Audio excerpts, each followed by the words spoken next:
A paz do Senhor Jesus, irmãos. Deus abençoe. Sejam bem-vindos para mais um vídeo aqui no seu canal Coluna de Betel, a porta do céu. Nós temos falado sobre a posição da igreja nesses tempos. Temos colocado algumas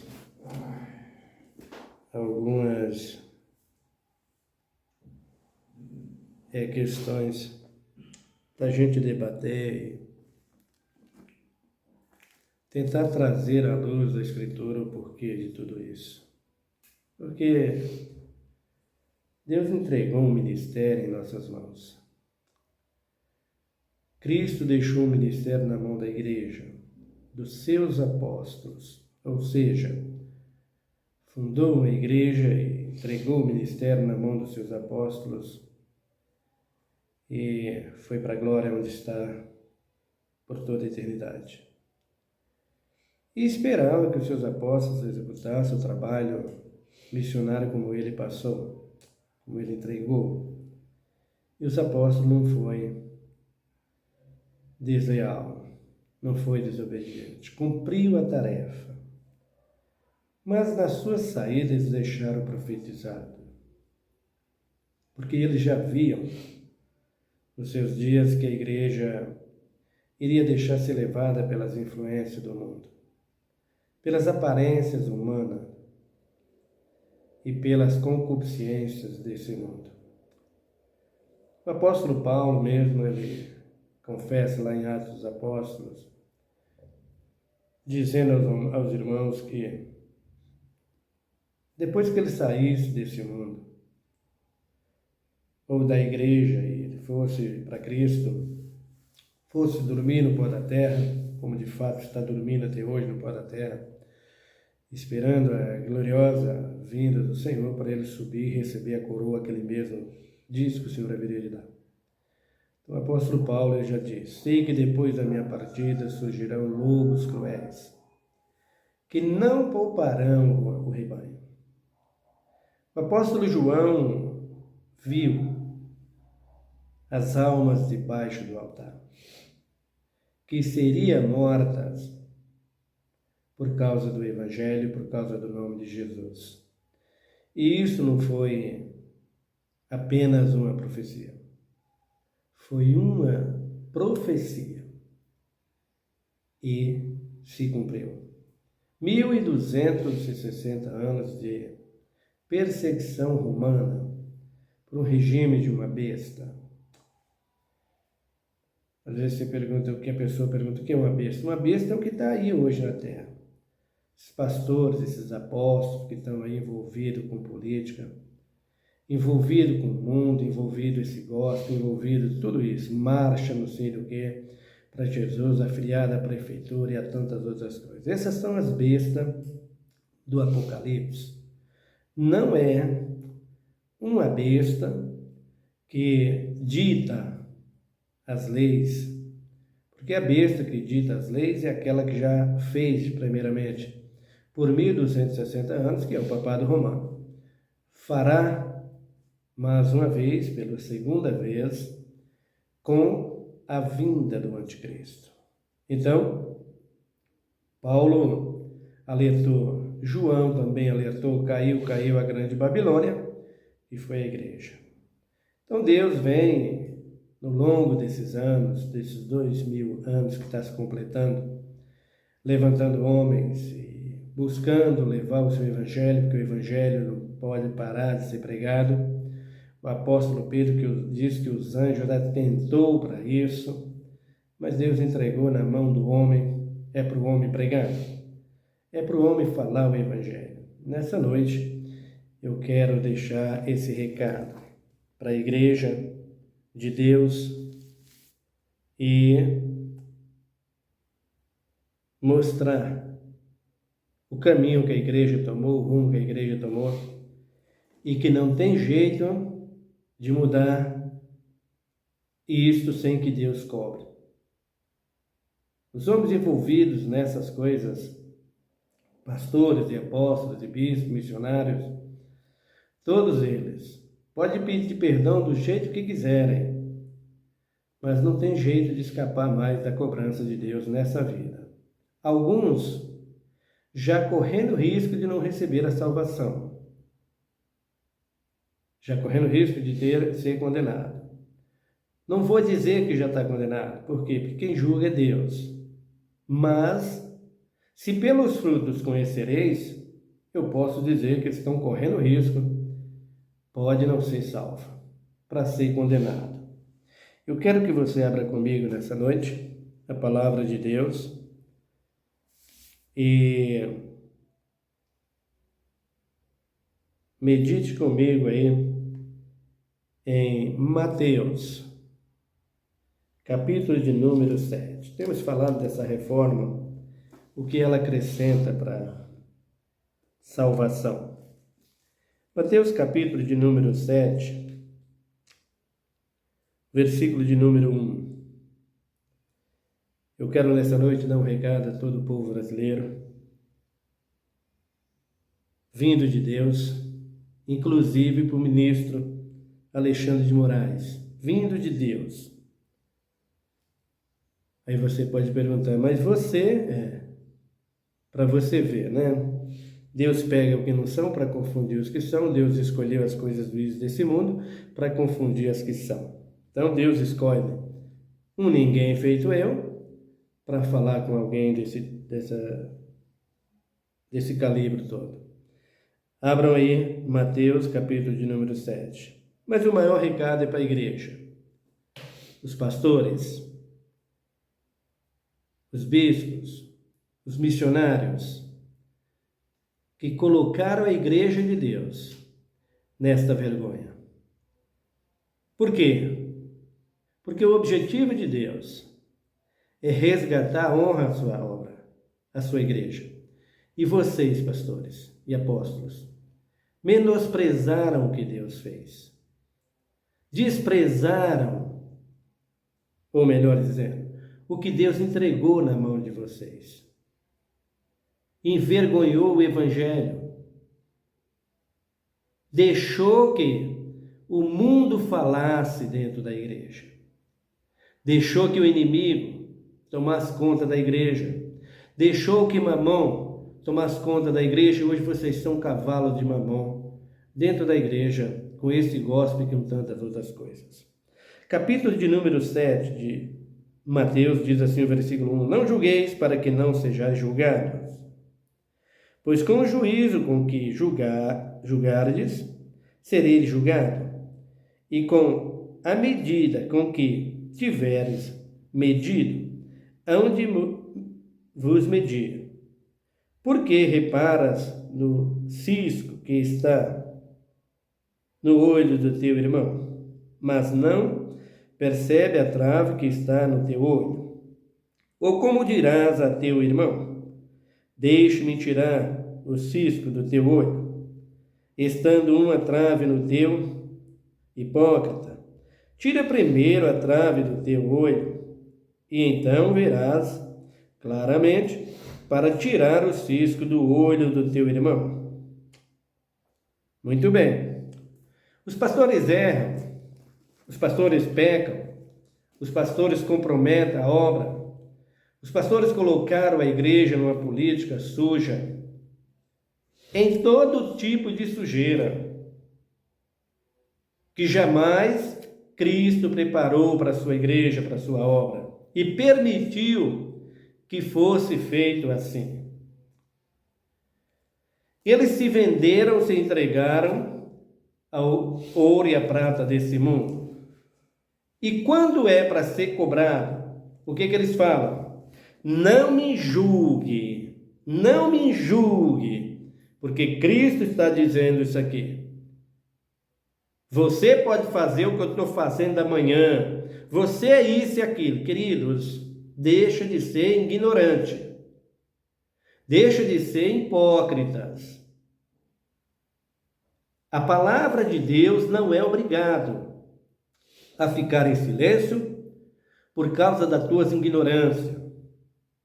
A palavra de Deus, Jesus disse: vós já teis sido julgados pela palavra que eu tenho pregado. Quem julga é a palavra. Jesus está dizendo aqui sobre o mandamento. Eu não posso julgar o pastor. Que pastor que eu não posso julgar? Esses que têm a boca como uma fossa por aí? Que humilha e envergonha o Espírito Santo? E que diz ter o Espírito Santo? Irmãos, toma consciência disso. E respeite o Espírito Santo. Respeita a obra de Deus. Respeite a igreja. Porque essa igreja que está aí, na mão desses pastores, envolvidos na política, e defendendo o erro dos outros, essa igreja nunca foi comprada pelo sangue de Jesus.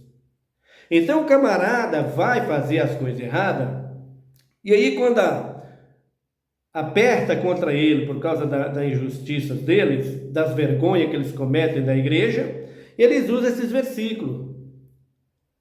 Mas quando Cristo diz aqui, não julgueis para que não sejais julgados, está falando do Espírito. Quando você vê Daniel, ou melhor, Samuel ir ungir a Davi. Davi, lá atrás do curral das ovelhas, Samuel vê todos os filhos de Jessé. Mas quando ele vê aquele que parecia ser o ungido de Deus, porque Samuel viu a aparência, viu por fora, então ele disse, é esse ungido? Deus então disse, esse não, é o outro. Você está vendo por fora, eu vejo por dentro. Por fora estava tudo certo.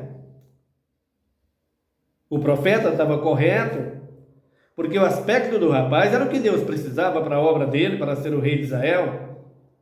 Mas Deus vê o coração. Então, quando Jesus está dizendo aqui, não julgue para que não seja julgado, está falando de coração, de juízo eterno, de salvação.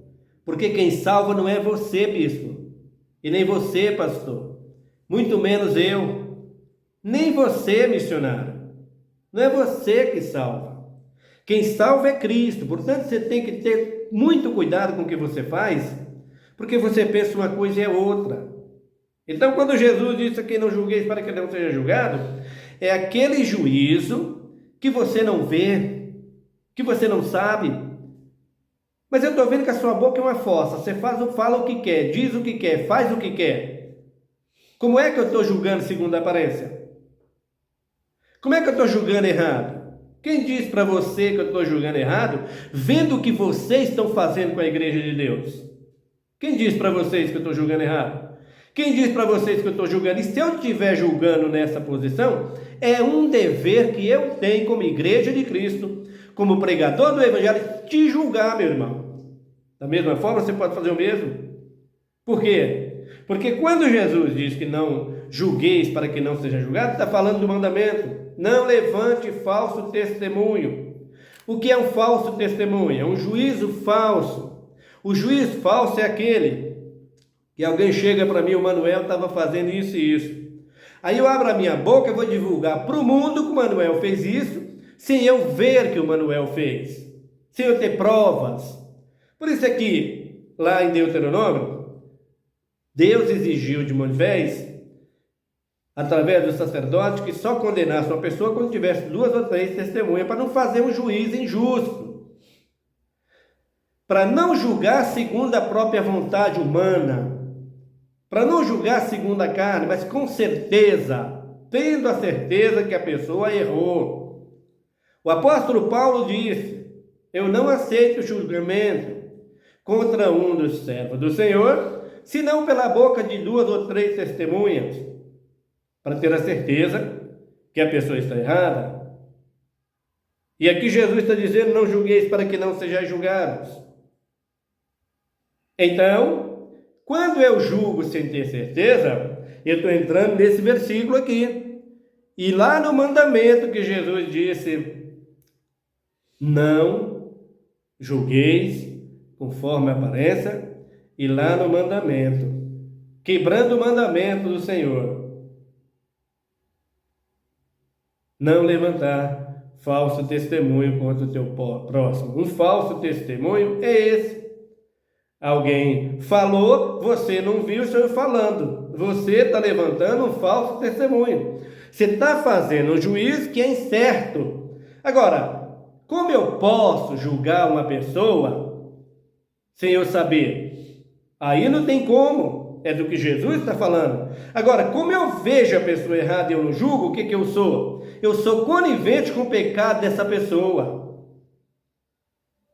A carta aos Romanos, Paulo disse: vocês que dizem ser pastores, ser pregadores, ser fiel a Deus, e faz o que os ímpios faz, por causa de vocês, o nome de Jesus Cristo é blasfemado entre os gentios, e aqui está o nome de Jesus nessa nação, no Brasil, sendo envergonhado. O nome de Jesus hoje está tão banal, essa palavra Jesus, que tem cerveja em nome dele, tem guaraná em nome dele, tem tudo em nome de Jesus, da maneira que ficou Jesus, por causa desses crentes infiéis, esses pastores que estão aí hoje. Vocês não escaparão. Tem 3 anos que Deus me deu a pregar o Evangelho, e de 2 anos para cá, Deus tem dito: vou punir a todos. Tenha certeza. Você que está do lado desse que está errado, se não se arrepender a tempo, vai entrar no mesmo caminho que ele e vai pagar o mesmo preço que ele. Porque em Romanos ele diz: aqueles que faz, pagarão. E quem concorda com os que faz, defende aquele que faz, pagarão a mesma coisa. Então, o pastor comete todo tipo de erro, vai acusar Jesus pegando esse versículo: não me julgue, eu julgo, não conforme a tua aparência, mas conforme a palavra de Deus. Aqui mesmo nesse capítulo de número 7, o versículo de número 11, de número 15, ao que Jesus diz: acautelai-vos, porém, dos falsos profetas, que vêm até vós, disfarçados em ovelhas, mas interiormente são lobos devoradores. Percebe, pastor? Percebe, bispo? E você, apóstolo? Não percebe? Vocês que ficaram ao lado dessa política, que colocou a política na igreja e que idolatrou um homem por 4 anos e continua idolatrando, e dizem: nós estamos defendendo o inocente. Irmãos, cuidado. Cuidado. Porque o cálice que essa pessoa vai beber também é bíblico. E essa é a minha oração. Quem deve, tem que pagar. Aí Jesus diz aqui no 16: pelos frutos os conhecereis. Eu julgo pelo fruto que eu estou vendo, meu rapaz. Eu estou vendo você como está abraçada a política. Eu estou vendo você barbarizando tudo, menosprezando o Evangelho, ridicularizando a igreja, tirando toda a existência do Espírito na igreja, menosprezando o Evangelho. Eu estou vendo você desfigurando o Espírito Santo na igreja, com essa política imunda. Você, o gospel, todos vocês, um com o outro, tudo juntos, todos na mesma panela, um defendendo o outro. É aquela porca lavada que diz Pedro: no despojador de lama. Você pega o porco e coloca ele em qualquer lugar. Soltou ele, ele vai procurar lama. É ali que ele fica. É o que vocês têm sido na igreja. É o que vocês têm feito com a igreja de Cristo nessa política. Adorou e adora um homem por 4, 5, 6 anos. Vocês pegam a igreja de Deus e colocam na mão desse monstro,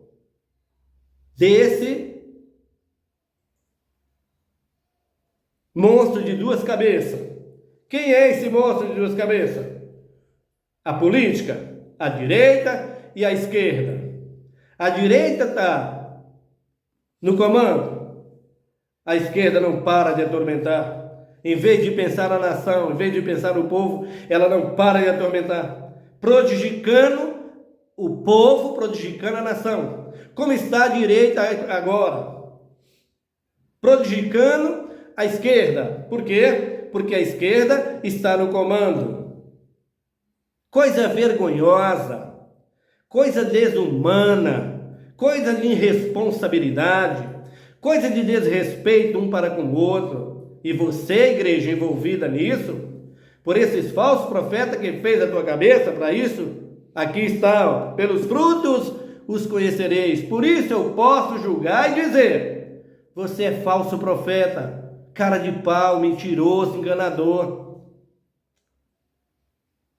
Você pode ser quem seja, batista, metodista, quadrangular, assembleia, que vergonha a assembleia, que vergonha a assembleia.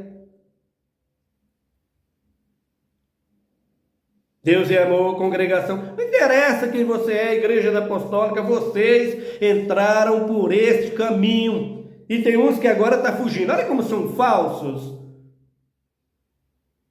Agora tem uns pastores, não, pensei que ele era assim, que ele... Fugir, você é um covarde, rapaz, falso, duas caras, cão no vômito, é isso que vocês são.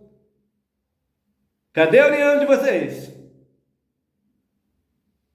Tudo isso, mamon, em cima de vocês, para vocês envergonhar o Evangelho de Cristo e a Igreja de Cristo. Mas eu vou continuar pregando. E tem pessoas comigo que eu sei que não vai dar a esses desfrutos maligno, diabólico, terreno e satânico que vocês trouxeram para a Igreja de Deus.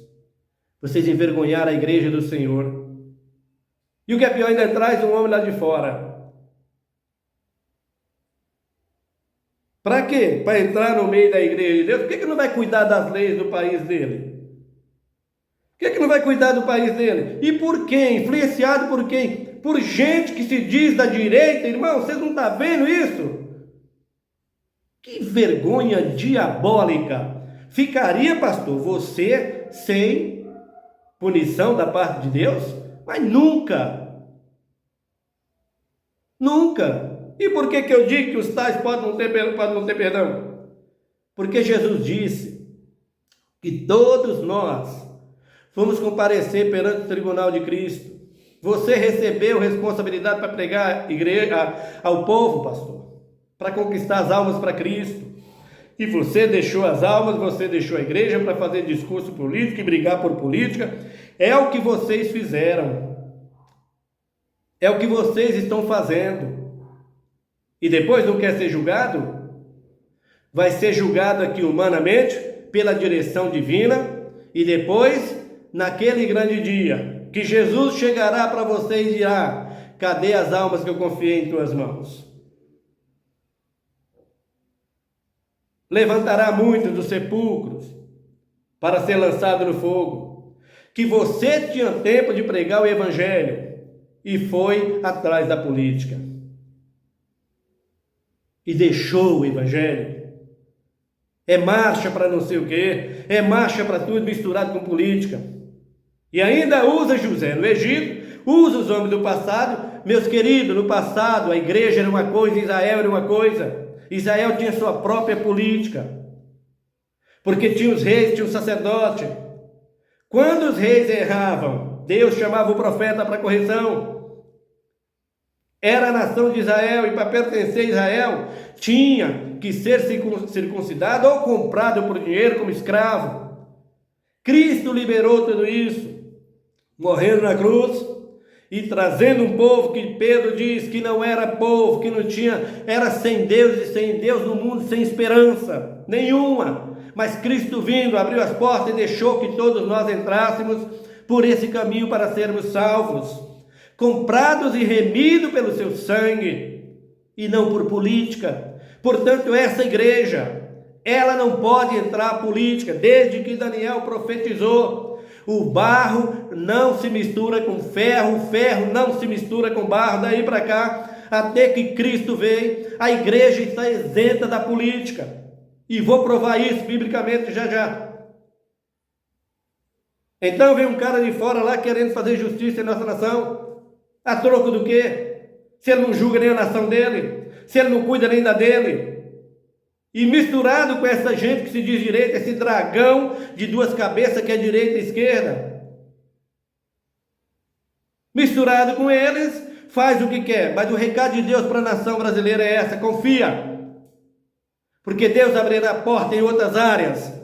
O nosso produto, o nosso grão, a nossa carne, tudo que nós temos é muito, muito, muito superior a muita gente e terá valor imenso em cada canto. Se eles fechou, tenha certeza que as portas vão se abrir e em breve eles voltarão como o cão arrependido para buscar o que é nosso.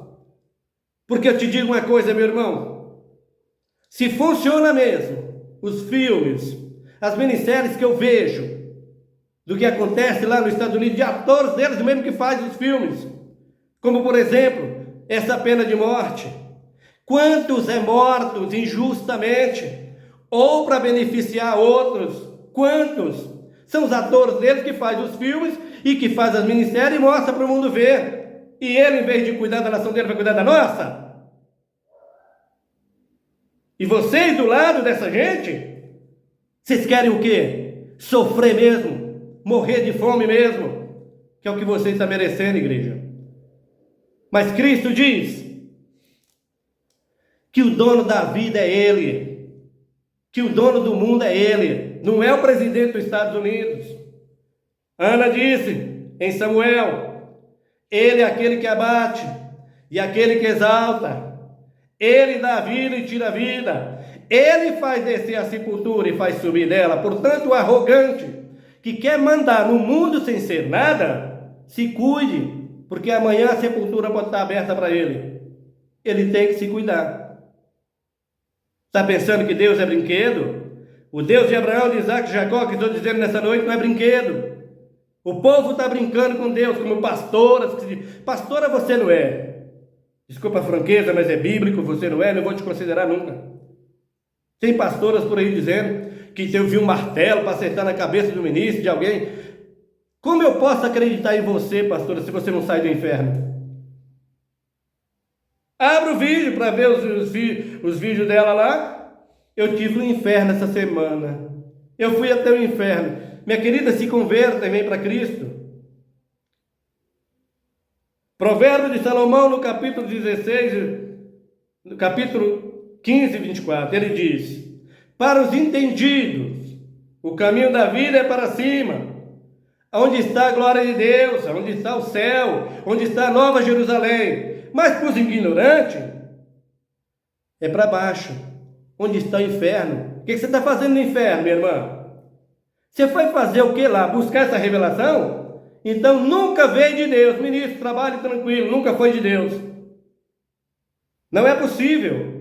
Quanta ignorância. Eu podia te dizer agora: Pai, perdoa-os que ele não sabe o que faz. Mas eu não falo, por quê? Porque você está querendo ganhar fama e nome nas redes sociais e ver o povo falar a verdade, porque o povo é ignorante no que diz respeito à vida espiritual e aceita uma aberração dessa. Por isso a igreja está assim. Mas não vamos curvar a cabeça. Não curve a cabeça para isso. Esse dragão de duas cabeças, que é direita e esquerda, que tomou conta da igreja, não vai apagar a glória de Deus. Eu disse ao Senhor: enquanto vida tiver, não me venderei nem me entregarei às coisas desse mundo, para deixar de te servir.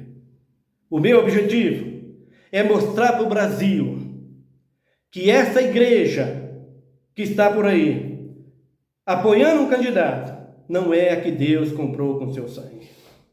Ela deixará suas marcas. E o mundo vai ver, e o Brasil vai ver e dizer: essa é uma igreja evangélica, esse serve a Deus. Vocês verão, não esse paganismo, que João diz: não ameis o mundo nem o que no mundo há, pois quem ama o mundo, o amor do Pai não está nele. Porque tudo que há no mundo, a concupiscência da carne, a concupiscência da vida, a soberba dos olhos, passa. A aparência desse mundo passa, mas aquele que faz a vontade de Deus permanece para sempre. Tiago diz: adúlteros e adúlteras, adúlteros e adúlteras, não sabeis vós que a amizade do mundo é inimizade contra Deus? Portanto, qualquer que quiser ser amigo do mundo constitui-se inimigo de Deus. E aí você vai dizer: eu estou defendendo um homem inocente. Inocente, pastor? Sabe quantas almas estão no sepulcro agora? por causa dessa gente e por tua causa, tu está junto. Por isso a tua mão vai aparecer cheia de sangue lá diante do Senhor. Sabe quantas almas estão no sepulcro? Por causa de um armamento que hoje mata sem precedente por aí? Conheço gente que não tinha nem como comer, nem beber, comprou arma. E tem uns que agradecem a Deus por não estar morto, porque foram lá e roubaram a arma deles e ainda deixaram com vida. É um absurdo. E vocês apoiando isso? Quantos estão mortos hoje por conta disso? Por isso é que vocês correm o risco de não ter nem salvação mais. Tenha muito cuidado. Por quê? Porque isso é atitude do diabo e não de Deus. O que vocês fez com a igreja, vocês vão pagar. Carta de Paulo, a primeira delas. Abram comigo lá. Primeira carta do apóstolo Paulo aos Coríntios.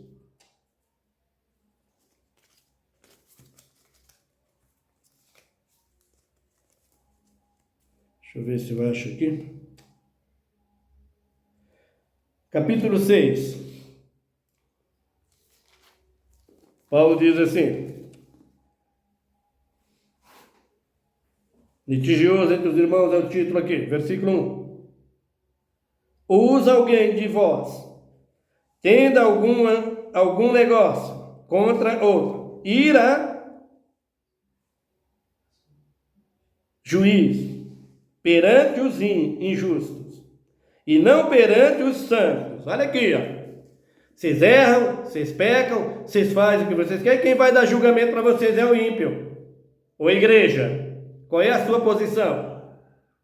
Aí ele diz aqui, ó: não sabeis vós que os santos hão de julgar o mundo? Ora, se o mundo deve ser julgado por vós, sois indignos de julgar as coisas mínimas. Somos dignos de julgar o que nós vemos. Por isso, pastor, você é uma fossa. Conserta a sua vida para ver se ainda tem tempo.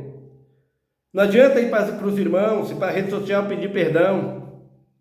Você só vai mudar perante Cristo Jesus se você confessar perante toda a sociedade: eu não sou mais um pastor, eu entrei por esse caminho, eu preciso de mudar tudo, voltar a zero e começar um novo nascimento para achar diante de Deus graça.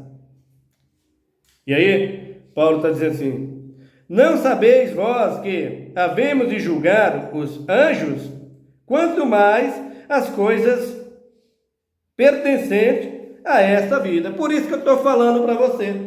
E para você que se diz pastor e fala asneira, para você que se diz pastor e está misturado nessa coisa.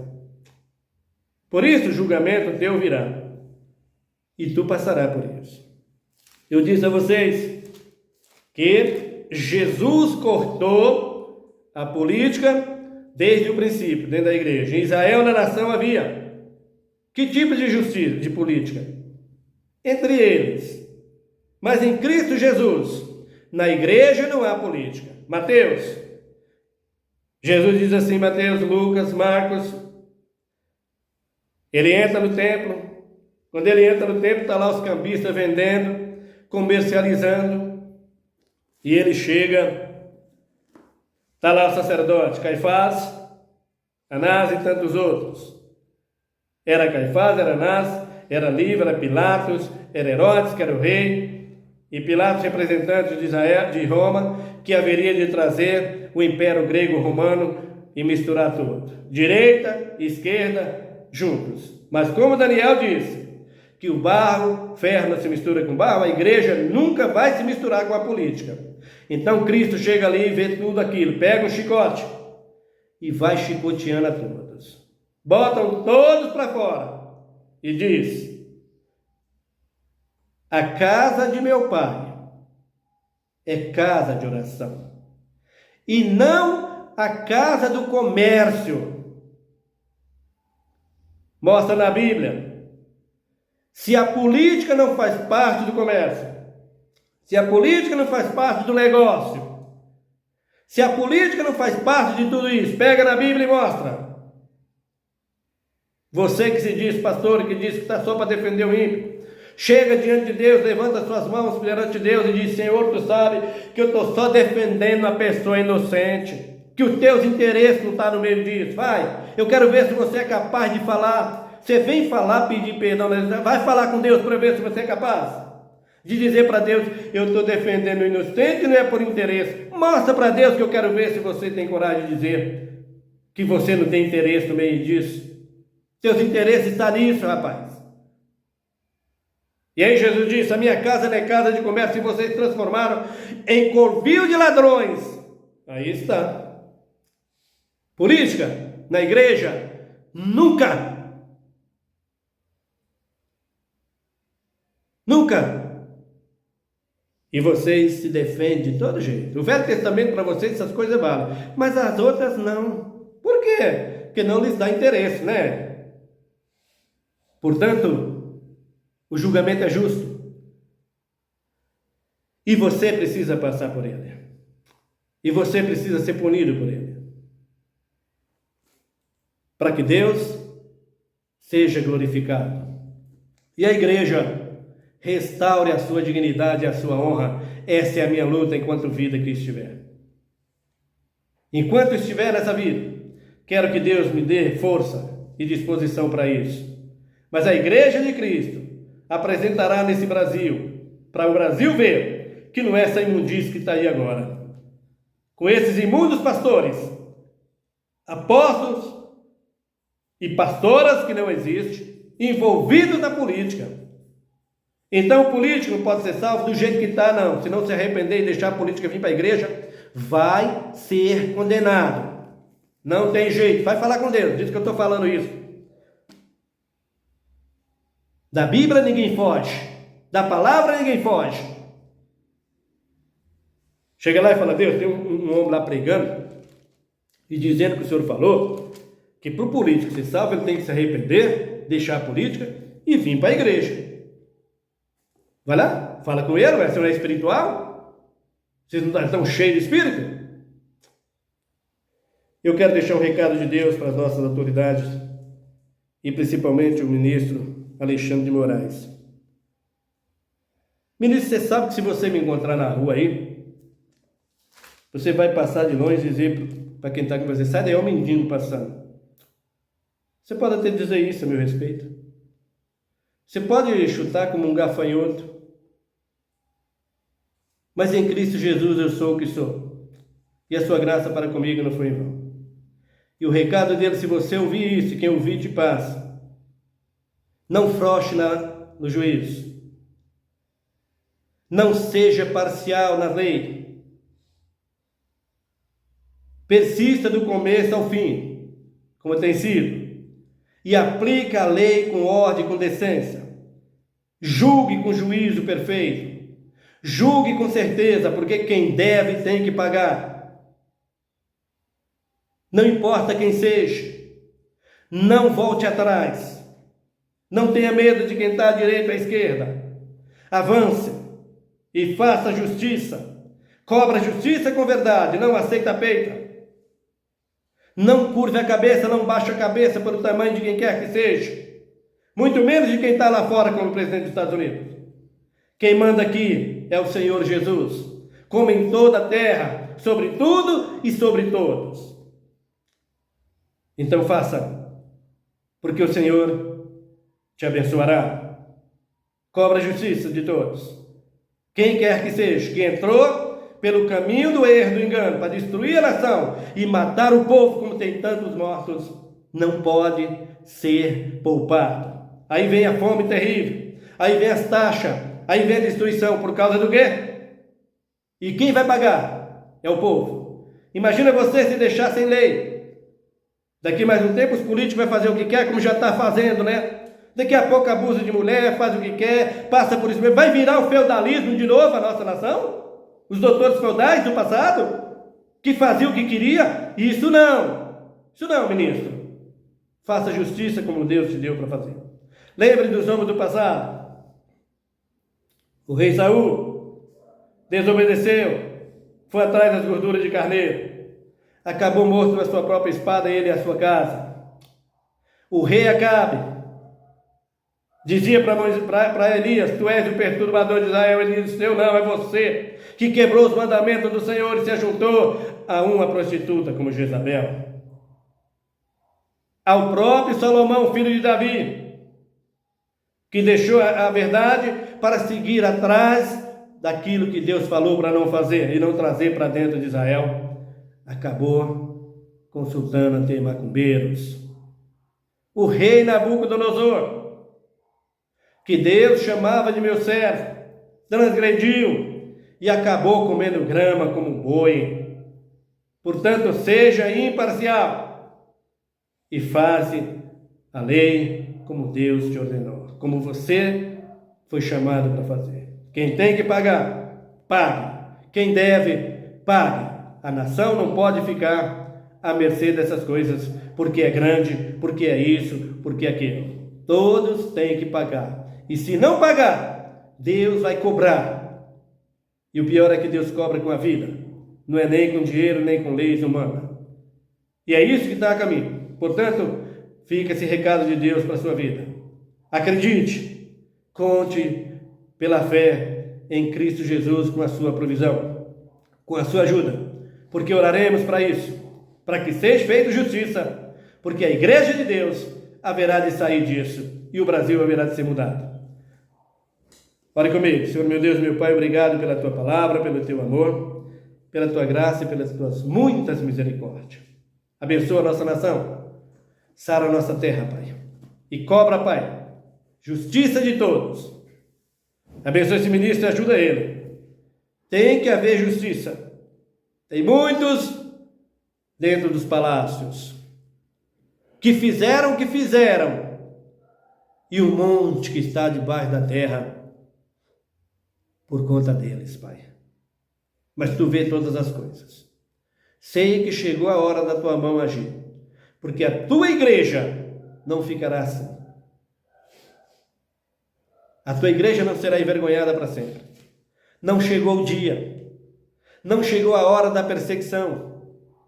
Não existe uma perseguição política, como estão dizendo, religiosa. Existe uma falta de caráter por conta dos pregadores que se misturaram com isso. Por isso, Pai, eu te peço justiça. Abençoa a nossa nação e sara a nossa terra, em nome de Jesus Cristo. Amém. Que Deus te abençoe, meu querido. Fique em paz. Até o nosso próximo vídeo.